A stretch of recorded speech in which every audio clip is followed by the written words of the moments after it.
Welcome to ILTV's Israel Daily. I'm Sivan Raviv, and coming up in today's newscast, Tel Aviv City Inspector Chen Amir dies of his wounds in yesterday's terror attack.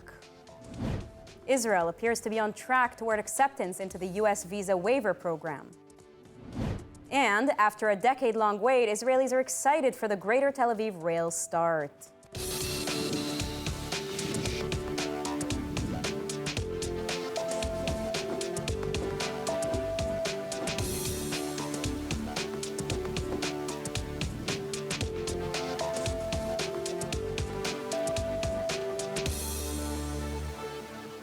City Inspector Chen Amir, aged 42, died of wounds sustained during yesterday's terrorist shooting in Tel Aviv. His partner killed the terrorist gunman moments later, preventing a potential massacre. ILTV's Steve Leibowitz reports. The gunman entered Montefiore Street in the Nachalat Binyamin neighborhood, arousing the suspicion of two armed city inspectors on motorcycle.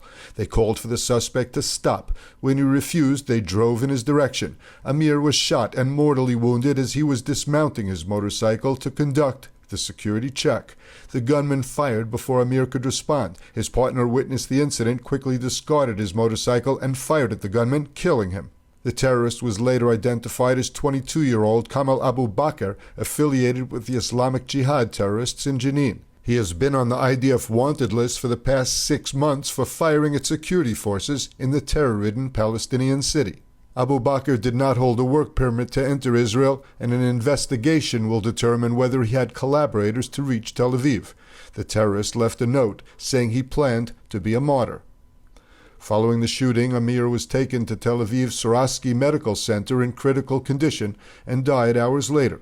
He is survived by a wife and 3 small children. His family has agreed to donate his organs in order to save additional lives. Police Commissioner Shabtai commended the swift action of the 2 city inspectors and said their action prevented a greater disaster. In a separate security development, 2 Israelis have been arrested after a clash between settlers and rioting Palestinians yesterday near Ramallah, in which a Palestinian man was killed. One of those arrested is in hospital with injuries from the clashes. An investigation is ongoing. Experience the power of truth with ILTV News. If you're looking for quality content and captivating visuals, join our news community and become an integral part of our team as we embark on a mission to unveil the real Israel, dismantling the web of lies and misinformation that surround reporting on Israel. By subscribing to ILTV News, you will not only have access to the latest updates, but you will also amplify our message, creating a ripple effect that carries the truth far and wide. Subscribe today and help reshape the narrative. Available on the web, Android, and Apple.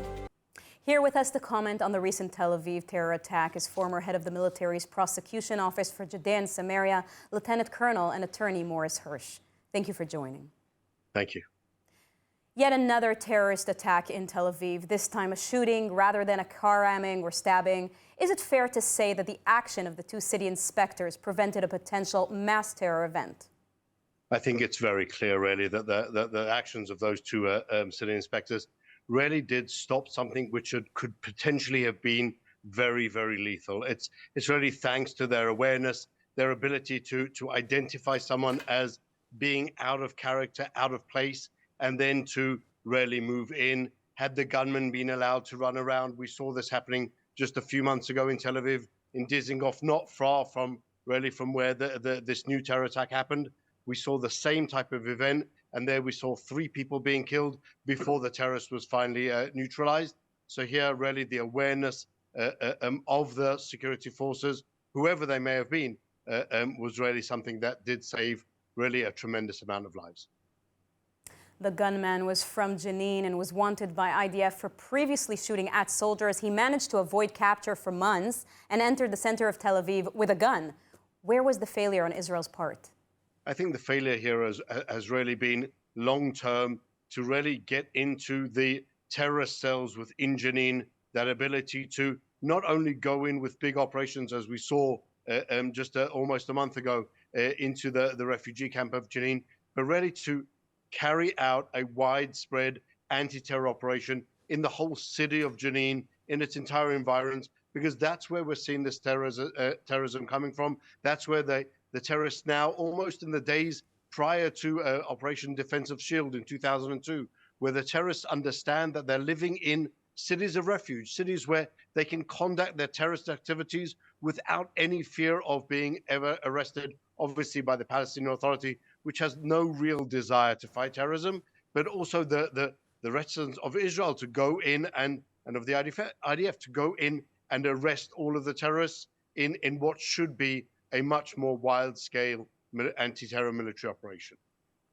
By admission of Defense Minister Gallant, many of the Jenin terrorists sought after in Operation Home and Garden managed to escape, perhaps hundreds of them. Are they now all potential Tel Aviv terrorists? How can that be countered? Without question. I think every single one of the terrorists that we knew that we were targeting in the first place and needed to be arrested are people that need to be on our radar constantly. What I fail to really understand is how we're letting the terrorists get out of the area of Jenin and again come into the large civilian populations. What we need to do is again adopt the measures that were in place in 2002, where Jenin is practically under lockdown, where every entrance and exit from Jenin is something which is coordinated and really goes through severe security checks. We cannot allow hundreds of terrorists to wander around, not only going into Tel Aviv and into Netanya and into Herzliya, as we'll probably see that coming up very soon, but anywhere in Judea and Samaria. The terrorists need to be locked into those areas. And it's unfortunate that it's something which may have an influence also on the civilian population. But that whole idea of, well, let's separate between the terrorists and the civilian population is something which is just simply costing both Israeli lives and then thereafter, because of the military operations, also Palestinian lives. This is something that needs to be done on a much more substantive, much more organized way. And unfortunately, whilst we will hear condemnation from the world, at the end of the day, it's Israelis who are being murdered. It's Palestinians who are being killed. And this needs to be something which we decide on for ourselves and for the benefit and for the security of our own civilian population. Over the weekend, there were serious clashes between Israeli settler vigilantes and Palestinians near Ramallah in the town of Burqa. There were arrests of at least 2 Jews, including one suspected of the shooting to death of a 19-year-old Palestinian. What more do we know about this case thus far? I think that the stories that we're hearing coming out at the moment are very partial, to say the least. From the best of my understanding, you had a situation which was 500 to 600 meters away from the nearest village, where a Jew, one person alone, was shepherding his flock just before the entrance of Shabbat. And he was then attacked by Palestinians who claimed that he was taking his flocks onto their private land. Now, even if that is the case, and obviously trespass is serious, it shouldn't warrant his almost lynching. I don't know if your viewers can see the pictures at the same time of the massive gash that he had in the middle of his head after he was attacked by the Palestinians, on the one hand. On the other hand, instead of the army and the police stepping in, it appears that he called his friends to come down and help defend himself. And so that brought more Israelis into the fold, and that really led to this whole, really what appears to be an attack from both sides claiming self-defense, both sides claiming that they were initially attacked. But I think that this has to be differentiated, and also the language that we use has to be differentiated from the language that we use for terrorism. Here we have a situation which is almost a conflict over a piece of land. The Palestinians claim that it's private land. The Jews claim that this was land which is state land, and they are free to shepherd their flocks there and to feed their flocks there. This isn't terrorism. And the word, whilst vigilantes is possibly the terminology that first comes to mind, this has to be understood as these are just people who are fighting over a specific piece of land, and that's the context. We shouldn't be blowing this up into, well, as the Americans appear to have done and have done over the last period of time, talking about the violence of the Israeli settlers. This is something which is just a fallacy. There are 650,000 Israeli settlers who live in Judea and Samaria. They are all predominantly law-abiding citizens. the level of crime in Judea and Samaria at least amongst the Jews, is the lowest in the country all over. And therefore, this whole discourse of the settler violence, as they're calling it, is something which is completely outrageous and should be rejected really out of hand. Morris Hirsch, thank you very much for your commentary. Thank you for having me.